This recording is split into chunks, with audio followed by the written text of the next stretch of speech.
ವೀಕ್ಷಕರಿಗೆ ನಮಸ್ಕಾರ.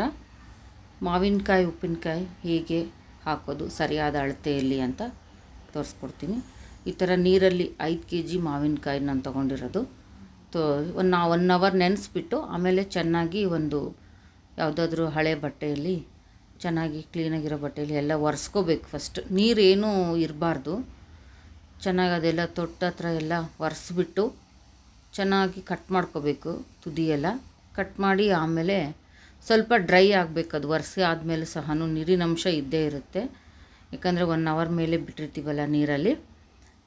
ಆಮೇಲೆ ಸಣ್ಣಗೆ ನಮ್ಗೆ ಯಾವ ಸೈಜ್ ಬೇಕೋ ಆ ಸೈಜಿಗೆ ಕಟ್ ಮಾಡಿಕೊಂಡು ಚಿಕ್ಕ ಚಿಕ್ಕದಾಗಿ ಕಟ್ ಮಾಡಿಕೊಂಡ್ರೆ ಒಳ್ಳೆಯದು. ಸುಮ್ಮನೆ ಕೆಲವರು ಹಾಕ್ಕೊಂಬಿಟ್ಟಿರ್ತಾರೆ, ತಿನ್ನಲ್ಲ, ವೇಸ್ಟ್ ಆಗುತ್ತೆ.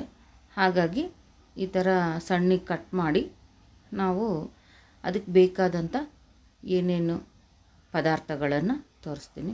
ನಾನು 5 kgಗೆ 2 kg ಅಥವಾ 1.5 kg ಅಷ್ಟು ಉಪ್ಪಿಟ್ಕೊಂಡಿದ್ದೀನಿ. ಆಮೇಲೆ ಅರ್ಧ kg ಕಾಶ್ಮೀರಿ ಲಾಲ್ ಮಿರ್ಚು, ಅರ್ಧ kg ಬ್ಯಾಡಗಿ ಮೆಣಸಿನ್ಕಾಯಿ, 150 ಗ್ರಾಮು ಸಾಸಿವೆ ಪುಡಿ, 150 ಗ್ರಾಮ್ನಷ್ಟು ನಾನು ಮೆಂತ್ಯ ತೊಗೊಂಡಿದ್ದೀನಿ. ಮೆಂತ್ಯ ಜಾಸ್ತಿ ಹಾಕಿದರೆ ಕಹಿ ಬಂದುಬಿಡುತ್ತೆ. 2 ಇಂಗು ಡಬ್ಬ MTRದು. ಆಮೇಲೆ ಅದು ಅರಿಶಿನ, ಸಾಸಿವೆ ಅದು ಎಲ್ಲ. ಇದು 5 kg ಮಾವಿನಕಾಯಿ ಕಟ್ ಮಾಡಿದ್ದು ಅಷ್ಟು ಬಂದಿದೆ ವೀಕ್ಷಕರೇ. ಬಾಕ್ಸಲ್ಲಿ ಇದೆಯಲ್ಲ ಅಷ್ಟು. ನನ್ನ ಹತ್ರ ಆಯಿಲ್ದು ಕಂಟೈನರ್ ಇತ್ತು, ಆ ಆಯಿಲ್ ಬಾಕ್ಸಲ್ಲೇ ನಾನು ಹಾಕಿದ್ದೀನಿ.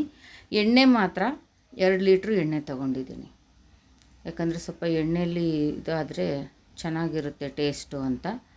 ನೋಡಿ, ಈ ಥರ ಹಾಕ್ಕೊಂಡು ಅದಕ್ಕೆ 1.5 kg ಅಷ್ಟು ನಾನು ಉಪ್ಪು ಹಾಕ್ತಾಯಿದ್ದೀನಿ.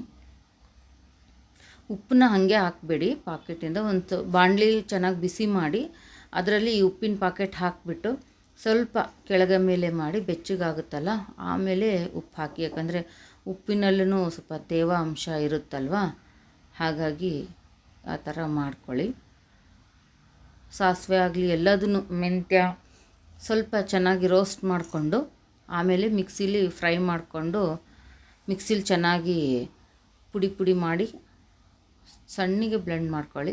ಅರಿಶಿನ ನಾನು ತೋರಿಸ್ತಿದ್ದೀನಲ್ಲ ಆ ಚಮಚದಲ್ಲಿ ಅರ್ಧ ಚಮಚ ಹಾಕಿದ್ದೀನಿ ವೀಕ್ಷಕರೇ. ನಾನು ಅರಿಶಿನ ಸಹ ನಾನು ಆರ್ಗ್ಯಾನಿಕ್ ಶಾಪಿಂದನೇ ತಂದು ಮಾಡಿರೋದು, ಮನೇಲಿ ಮಾಡಿರೋದೇನಲ್ಲ. ಇದು ಮಾತ್ರ ಬ್ಯಾಡಗಿ ಮೆಣಸಿನ್ಕಾಯಿ ನಾವು ಮನೆಯಲ್ಲೇ ಹಾಕ್ಸಿರೋದು. ಅದು 1/2 kg ಕಾಶ್ಮೀರಿ ಲಾಲ್ ಮಿರ್ಚು. ಚೆನ್ನಾಗಿರುತ್ತೆ, ಖಾರನೂ ಚೆನ್ನಾಗಿರುತ್ತೆ, ಕಲರು ಚೆನ್ನಾಗಿ ಬರುತ್ತೆ. ಅದು ಎವರೆಸ್ಟ್ದು. ಈ ಥರ ಚೆನ್ನಾಗಿ ಕಲಿಸ್ಬೇಕು. ಪ್ಲಾಸ್ಟಿಕ್ಕು ಫುಡ್ ಗ್ರೇಡ್ ಕಂಟೈನರ್ ಇರಲಿ, ಇಲ್ಲ ಅಂತಂದರೆ ನಿಮ್ಮ ಜಾಡಿ ಇತ್ತು ಅಂದರೆ ಜಾಡಿಯಲ್ಲಿ ಸಹ ಮಾಡ್ಬೋದು.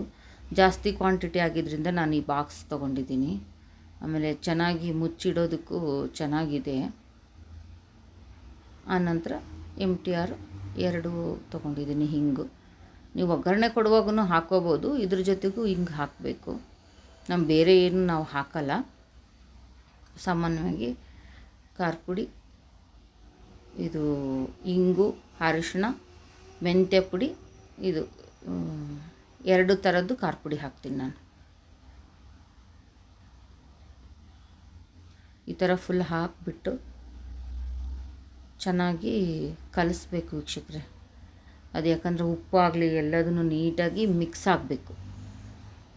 ನಾನು ಎಣ್ಣೆ ತೋರಿಸಿಲ್ಲ, ಎಣ್ಣೆ ಆಮೇಲೆ ಅದು ಎಣ್ಣೆನ ಬಿಸಿ ಮಾಡ್ಕೋಬೇಕು. ಅಂದರೆ ತುಂಬ ಬಿಸಿ ಅಲ್ಲ, ಸ್ವಲ್ಪ ಬೆಚ್ಚಗಿರಬೇಕು. ಆಮೇಲೆ ಅದು ತಣ್ಣಗಾಗಬೇಕು. ತಣ್ಣಗಾದ್ಮೇಲೆ ನಾವು ಉಪ್ಪಿನಕಾಯಿಗೆ ಹಾಕಿಬಿಟ್ಟು ಮಿಕ್ಸ್ ಮಾಡಬೇಕು. ಇದು ಚೆನ್ನಾಗಿ ಕೆಳಗೆ ಮೇಲೆ ಮಾಡಿ ಎಲ್ಲ ಮಾವಿನಕಾಯಿ ಹೋಳುಗಳಿಗೂ ಅಂಟ್ಕೊಳ್ಳೋ ಥರ ಹಾಕಬೇಕು. ಈ ಥರ ಬಾಕ್ಸು ತುಂಬ ಚೆನ್ನಾಗಿ ವರ್ಕೌಟ್ ಆಗಿದೆ ಈ ಸರಿ. ನೋಡಿ, ಅದು ಸಾಸಿವೆ ಪುಡಿ ಆ್ಯಕ್ಚುಲಿ ನಾನು 250 ಗ್ರಾಮ್ ಅದು ಮಿಕ್ಸಿ ಮಾಡ್ಕೊಂಡಿದ್ದೆ. ಅದರಲ್ಲಿ 3 ಚಮಚ ಹಾಕಿದ್ದೀನಿ ನಾನು. ಆಮೇಲೆ ಇದು ಮೆಂತ್ಯ ಪುಡಿನೂ ಅಷ್ಟೇ, ಅದು ಜಾಸ್ತಿ ಹಾಕಬೇಡಿ, ಆಮೇಲೆ ಕಹಿ ಬಂದುಬಿಡುತ್ತೆ. ಅದು 1 ಚಮಚ ಹಾಕಿ ಸ್ವಲ್ಪ ಮೇಲೆ ಹಾಕಿದ್ದೀನಿ. ಮೆಂತ್ಯ ಸಾಸಿವೆ ಚೆನ್ನಾಗಿ ಟೇಸ್ಟ್ ಕೊಡುತ್ತೆ ಮಾವಿನಕಾಯಿ ಉಪ್ಪಿನಕಾಯಿಗೆ.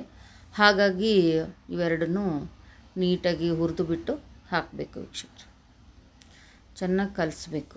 ಕೆಳಗೆ ಮೇಲೆ ಮಾವಿನಕಾಯಿಗೆ ನೀಟಾಗಿ ಎಲ್ಲ ಪ್ರತಿಯೊಂದು ಮಾವಿನಕಾಯಿಗೂ ಅಂಟ್ಕೊಳ್ಳೋ ಥರ.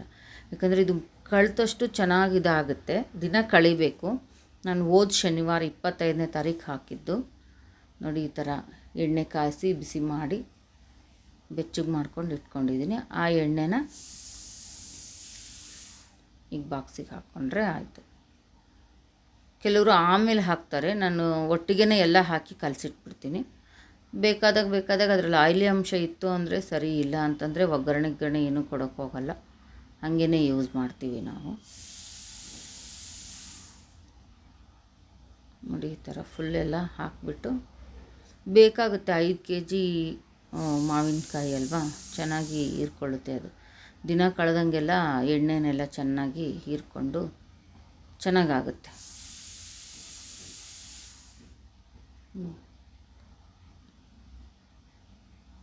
ಆಯಿಲ್ ಪೂರ ಮೇಲಿಂದ ಕೆಳಗನ ಎಲ್ಲ ಮಿಕ್ಸ್ ಆಗೋ ಥರ ಮಿಕ್ಸ್ ಮಾಡಿಕೊಂಡು ನೀಟಾಗಿ ನಾವೊಂದು ವಾರದವರೆಗೂ ಮುಚ್ಚಿಟ್ಬಿಡ್ಬೇಕು ವೀಕ್ಷಕರೇ. ಅದನ್ನ ಅಂದರೆ ದಿನವೂ ಸ್ವಲ್ಪ ತೆಗೆದುಬಿಟ್ಟು ಕೆಳಗ ಮೇಲೆ ಮಾಡಿ ಆಮೇಲೆ 1-2 ದಿನ ಬಿಟ್ಬಿಟ್ಟು ಟೇಸ್ಟ್ ನೋಡಬೇಕು, ಏನಾದರೂ ಕಡಿಮೆ ಆಗಿದೆಯಾ ಉಪ್ಪು ಖಾರ ಅಂತ ನೋಡಿಬಿಟ್ಟು ಬೇಕು ಅಂದರೆ ನಾವು ಮಿಕ್ಸ್ ಮಾಡ್ಕೋಬೋದು. ಮತ್ತು ಮಂಗಳವಾರ, ಶುಕ್ರವಾರ, ಅಮಾವಾಸ್ಯೆ, ಹುಣ್ಣಿಮೆ ದಿನ ಎಲ್ಲ ತೆಗಿಬೇಡಿ, ಸಂಜೆ ಹೊತ್ತು ಮುಟ್ಟಕ್ಕೆ ಹೋಗಬೇಡಿ. ನೋಡಿ ನಾನು 2 ದಿನ ಬಿಟ್ಬಿಟ್ಟು ನೋಡಿದೆ, ಈ ಥರ ನೀಟಾಗಿ ಆಗಿದೆ. ಮತ್ತು ಹಾಗೆ ಎಲ್ಲ ಕೆಳಗೆ ಮೇಲೆ ಕಲಿಸ್ಬಿಟ್ಟು ಮುಚ್ಚಿಟ್ಟು ಮೊನ್ನೆ ಭಾನುವಾರ ಎಲ್ಲ ತೆಗೆದು ಕ್ಲೀನಾಗಿ, ಹೋಳು ಸ್ವಲ್ಪ ಗಟ್ಟಿನೇ ಇತ್ತು, ನಾನು ಈ ಥರ ಮಾಡಿ ಬಾಟ್ಲುಗಳಿಗೆ ಹಾಕಿ ನಾನು 3 ಬಾಟ್ಲು ತುಂಬಿತು ಬಾಟ್ಲಿಗೆ ಹಾಕ್ಬಿಟ್ಟು ಸ್ಟೋರ್ ಮಾಡಿಕೊಂಡೆ. ಧನ್ಯವಾದಗಳು.